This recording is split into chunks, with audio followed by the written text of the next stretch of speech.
Well, hi. I want to show you today how to set up communication groups in Fax. So, right now we're in Fax. We are on the home screen and we're going to open up our communications module. And it's opening up right now. And there we go. Up here on the upper left-hand side where it says create email message, there's a down arrow. Choose communication groups.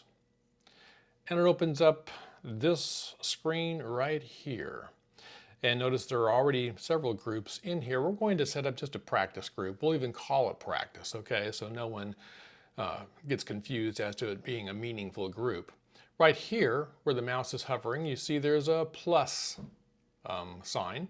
Click on that plus sign, and this allows us to add a brand new group. We need to give it a name, and we'll just call it practice. And underneath you can put a description. You see some of these over here, I have descriptions. You don't have to, but you can. We'll just put, this is a practice group. Not that that's necessary. The checkbox right here means that everybody on every campus can see and use this. If that's left unchecked, only your school can, okay? We're gonna save and close. And as we see right here, this is our new group, practice. This is a practice group. If you ever need to edit the name or description, you go over to this edit icon over here, and you can change the name or description just by changing it and then saving and closing. If you ever need to delete it, this little trash can over here will delete it for you.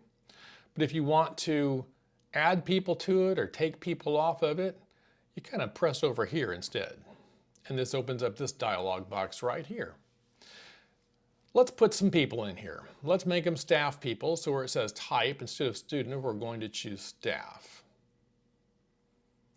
And let's put Mrs. Costello in here. She's always a good one. And let's put Cindy Dombrowski in here just because. And let's put Luke Dumas in here too. And then I'll put me in here. Scroll down to where I am. By the way, if you don't like scrolling, you can always just type in your name, part of your name. It'll probably go right to it or close to it, and you can bring it over that way. You probably knew that, but just a nice thing to know. So we've brought over the 4 people that are going to be in our practice group, and we go to next. Now, this is asking if you want everybody to be able to see and use this, or just the people you want to see and use this. Right now, I'm the only selected user. Let's say it's just going to be me and Mrs. Costello. I could bring her over here. And that means that nobody else will be able to see it or use it except for the 2 of us. You can also do it by security groups up here if you know who are in that. So let's say it was just for the food services people, you could bring that group over here and the whole group could see it and use it. Or individual users down here. But we're not going to do it that way. We're just going to say, everybody can use this. It's open to everybody. You save it and close it. And there you go. That's how you create a communication group. Now, to use it, let's go to create email messages. We type in, put our cursor in here. We type in our message. We type in our subject. And we go to the filter. And right here where it says type, we're going to choose communication groups. And there's our practice group right there. Bring it over. And you see all 4 people in that group are automatically brought over there. And these are all staff people, so we need to check staff.